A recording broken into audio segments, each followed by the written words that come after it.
How quick can we move on this? Marcus knows me well enough not to ask too many questions when I get that tone. Market's pretty hot right now. Nice houses in your neighborhood are going fast. I could probably have it sold within a month, maybe 6 weeks if we price it right. Do it. I'll clean it up this weekend and you can start showing it next week. My phone had been quiet since Christmas. Not a single call or text from any of them. Radio silence, which was fine by me. It gave me time to pack and plan without having to deal with their drama. I spent January getting everything ready for the move. The automatic transfers to my family were still running. The mortgage help for mom and dad, Jake's rent money, Matt's car payment, Emma's credit card payments. I left them alone for now. Let them think everything was normal while I planned my escape. By the 3rd week of February, Marcus had found a buyer for my house, a young couple with a baby who fell in love with the nursery I'd set up as a home office. The irony wasn't lost on me. I'd been saving up to maybe start a family someday, but my actual family had driven me away from that dream. I sold most of my furniture to a consignment shop and packed the rest of my belongings into a moving truck. The company had arranged a temporary apartment for me in Denver while I got settled, which was perfect since I didn't want to rush into buying anything. The move went smoothly, and within a week I was in Colorado, breathing mountain air and feeling like a completely different person. The corporate apartment was nice enough, modern, clean, and most importantly, far away from my family's drama.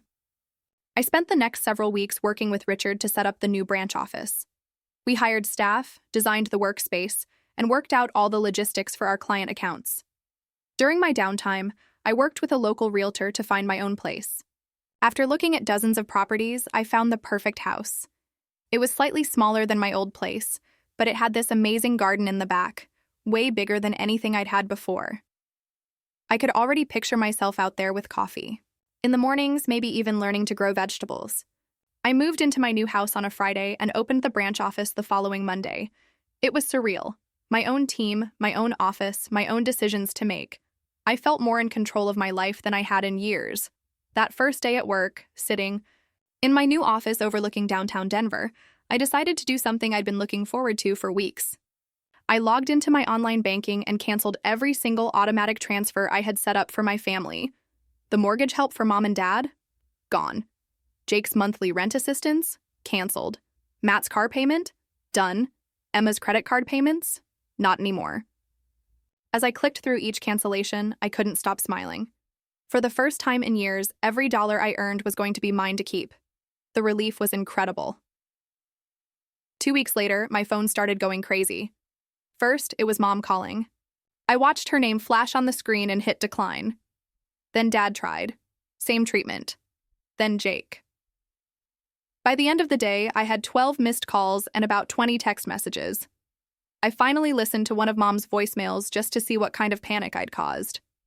Robin, honey, the mortgage payment didn't go through. The bank called and said there wasn't enough money in the account. We're counting on that transfer from you. Please call me back as soon as you get this. Her voice sounded stressed, but not worried yet. She probably figured it was just some banking error that would get sorted out quickly. The next few voicemails got progressively more frantic. Dad left one that was basically him demanding I call them immediately. Jake's message was just him whining about his rent being due and needing his usual help. I deleted every single message without responding. A week later, the calls started coming from Matt and Emma too. Matt left this pathetic voicemail. Robin, I don't know what's going on, but my car payment got declined and they're threatening to repo it. I need that money you always send. Where are you? Emma's message was more direct. What the hell, Robin? My credit card company called saying my payment bounced. You've been covering that for 2 years. I have bills due. Still didn't answer. It was actually kind of satisfying watching them all scramble without their personal bank account. 3 days later, I got a text from Mom that made me laugh out loud. Robin, we went to your house and there are strangers living there. Where are you? We need to talk. I could picture it perfectly. Mom and Dad showing up at my old address, probably planning to guilt me face to face into turning the money back on, only to find some confused new homeowners who had no idea who they were looking for. That evening, I went through my contacts and blocked every number I had for my family. Mom, Dad, Jake, Matt, Emma, Aunt Linda, Uncle Steve, all of them. I was done listening to their complaints about money. A month passed in blissful silence. I was settling into my new life in Denver, making friends at work, exploring the city. For the first time in years, I wasn't stressed about money because I wasn't giving it all away to ungrateful relatives. Then, my phone rang with a number I didn't recognize. I almost didn't answer, but something made me pick up. Robin, thank God it's Sarah. Everyone's been looking for you. Your parents are freaking out. What happened? Sarah was my cousin on Dad's side. She was about my age, and we'd always gotten along well. Even though we didn't talk much anymore, she'd never asked me for money, never treated me like an ATM. I moved to Denver for work. I didn't tell anyone because honestly, Sarah, I'm done with all of them. Done? What do you mean done? So I told her everything. The Hawaii vacation demand, the Christmas exclusion, the clown emojis, all of it. Sarah listened without interrupting. Jesus, Robin, I had no idea they were treating you like that. Yeah, well, now you know why I left and why I'm not sending them money anymore. Is that why your dad called my mom crying about losing the house? And why Jake's been posting on Facebook about needing roommates? That made me smile. Probably, they'll figure it out. Sarah was quiet for a moment. Robin, I get why you're angry. What they did was horrible. But your mom's been calling me every day asking if I've heard from you. She seems genuinely worried. She's worried about her mortgage payment, not about me. Maybe. But what if she's not? What if they actually realize they screwed up? I laughed, but there wasn't much humor in it. Then they can apologize, but I warned them they wouldn't see me again, and they responded with clown faces. So, as far as I'm concerned, they made their choice. After I hung up with Sarah, I sat in my living room looking out at my garden. The previous owners had planted roses that were just starting to bloom. It was peaceful here, quiet, no one demanding money or taking me for granted. A few months later, I changed my phone number entirely. I gave the new number to Sarah and a few close friends from my old job, but that was it. I wanted a completely fresh start. My new life in Denver was everything I'd hoped for. The branch office was doing great. We'd landed 3 major clients in our first quarter, and Richard was talking about expanding even more. I'd made friends with my neighbors, joined a hiking group, even started dating a guy named Tom who worked at the outdoor gear store downtown. Tom was the complete opposite of my family. He paid for his own meals when we went out, never asked to borrow money, and actually seemed interested in me as a person rather than what I could do for him. One evening in late summer, I was checking my email when I saw a message from an address I didn't recognize. The subject line made my stomach drop. From Emma. I stared at it for a full minute before opening it. Robin, I know you probably don't want to hear from any of us, but I had to try. We've all been talking and we realized we messed up. We were wrong to ask you to pay for Hawaii, and we were wrong to exclude you from Christmas. We don't need your money anymore. We just want our sister back. I found your email through some mutual friends. Please, can we talk? We miss you. I read it 3 times, then closed my laptop and went to make coffee. The thing was, I believed Emma was sincere. I believed they probably did feel bad about how things went down. But feeling bad after the consequences, it wasn't the same as actually understanding what they'd done wrong.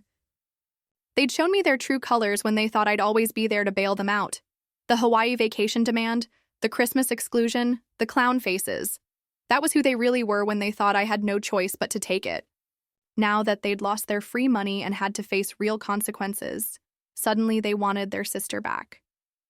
But where was their love and respect when I was paying their bills? Where was their appreciation when I was sacrificing my own financial security for theirs? I thought about Tom, who'd never asked me for a dime. About Jessica, who insisted on splitting every coffee bill. About Mai. Robin thought her family loved her for who she was, but when they uninvited her from Christmas and demanded she pay for their Hawaiian vacation, she realized they only saw her as a cash machine. After years of sacrificing her own security to support them, Robin decided it was time to stop giving and start living for herself, no matter the cost to her family. Hi, I'm Sarah. Today, I'm going to read you the story of Robin, which is titled, Like This. My parents sent a group text 3 days before Christmas. We think it's best for Robin not to show up at our party. My sister, brothers, and even my aunt reacted with a thumbs up. So I typed, good, But you won't see me either. Well, let's go. I'm Robin, 34 years old, single. I was sprawled on my couch, watching some random TV show when my phone buzzed.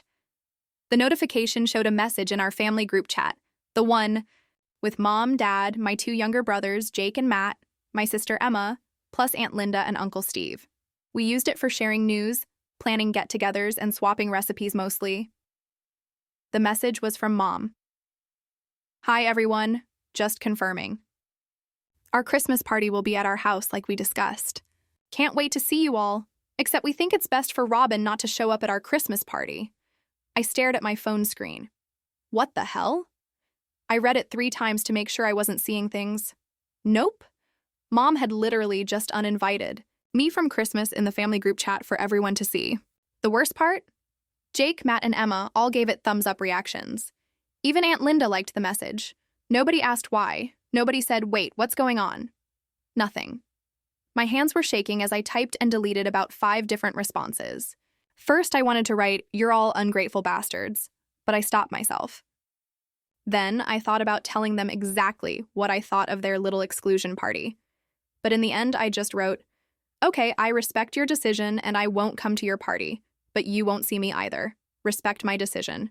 Within seconds, all of them, every single family member in that chat, responded with clown face emojis to my message.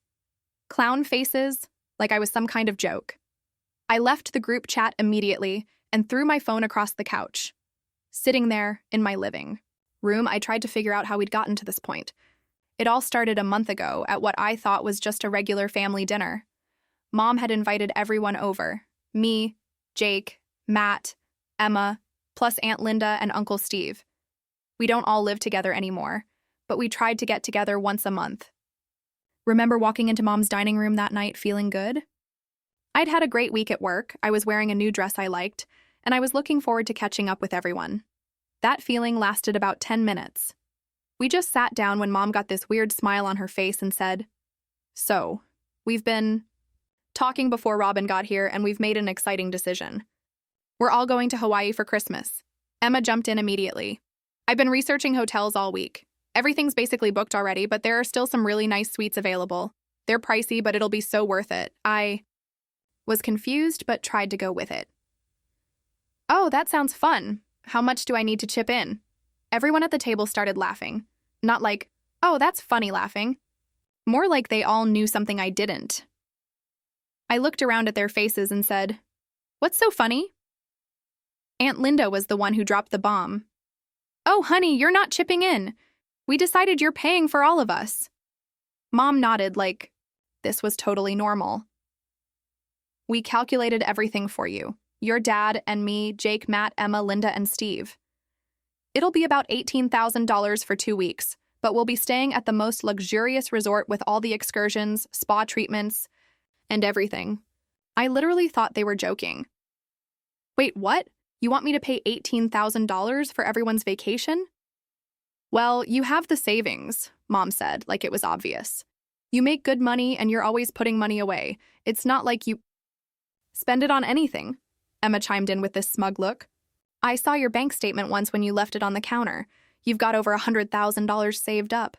This would barely make a dent." That's when everyone got excited. Uncle Steve started talking about chartering a yacht. Aunt Linda wanted to book the presidential suite. They were all talking over each other, making plans with my money like I wasn't even there. I'd heard enough. I slammed my hand down on the table hard enough to make the water glasses jump. "I'm not paying for your Hawaiian vacation," I said. "I'm not spending my money on your expensive fantasies." The temperature in that room dropped about 20 degrees. Mom's face went cold, and she said, "Robin, you're really distancing yourself from this family by refusing to help us." "Help you," I shot back. "A family doesn't just decide how someone else should spend their money without even asking first." After that, nobody talked to me for the rest of dinner. They all ate in complete silence while I sat there feeling like I just kicked a puppy. I left as soon as I could and nobody said goodbye. That was a month ago. Since then, nothing. No calls, no texts, no, "Hey, how are you doing?" Which was weird because usually they were constantly hitting me up for money. Jake needed help with rent. Emma wanted money for car repairs. Mom and Dad always had some expense they needed help with. I kept thinking about calling Mom to smooth things over. I picked up my phone so many times, but then I'd talk myself out of it. I figured they needed time to cool down and realize how crazy their Hawaii demand was. But sitting here, looking at that Christmas message, I finally understood. This wasn't about cooling down. This was punishment. This was their way of getting revenge on me for not being their personal ATM. And the worst part? I'd been trying to buy their love for years without even realizing it. Right after college, I landed a great job at a marketing firm. I was making more money than anyone in my family ever had. So when Mom mentioned they were struggling with the mortgage, I started helping. When Jake couldn't afford tuition, I paid for his classes. When Emma's car broke down, I bought her a new one. When Aunt Linda got sick and couldn't afford her medical bills, I covered those too. Sitting there on my couch, staring at my phone after leaving that group chat, something clicked in my brain.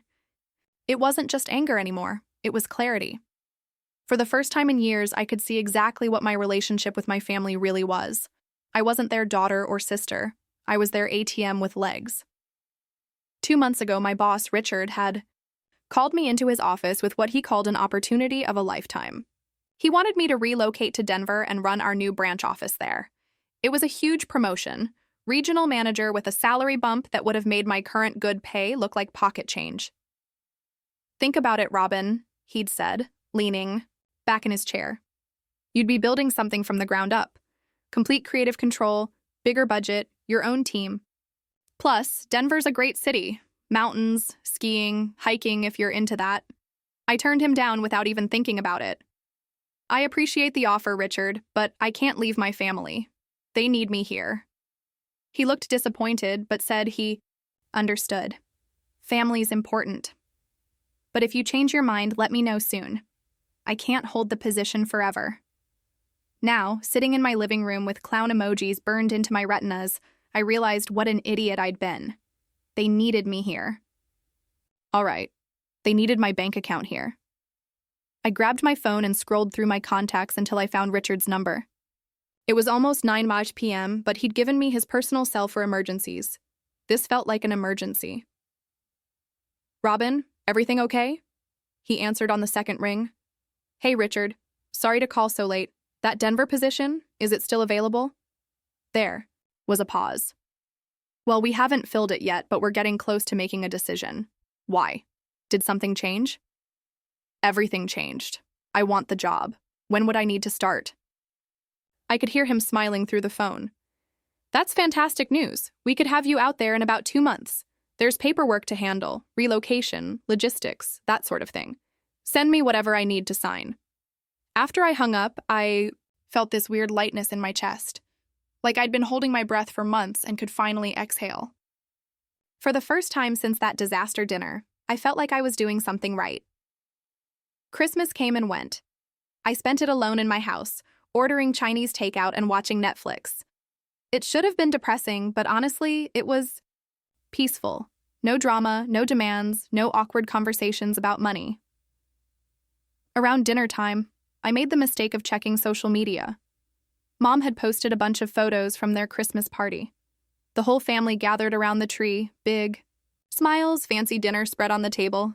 The caption read, "Perfect Christmas celebration with all the people who matter. So grateful for a holiday without unnecessary drama and negativity." Unnecessary drama and negativity. That's what I was to them. But instead of crying or getting angry, I just laughed. They had no idea what was coming. The day after Christmas, I called my friend Marcus, who'd helped me buy my current house 3 years ago.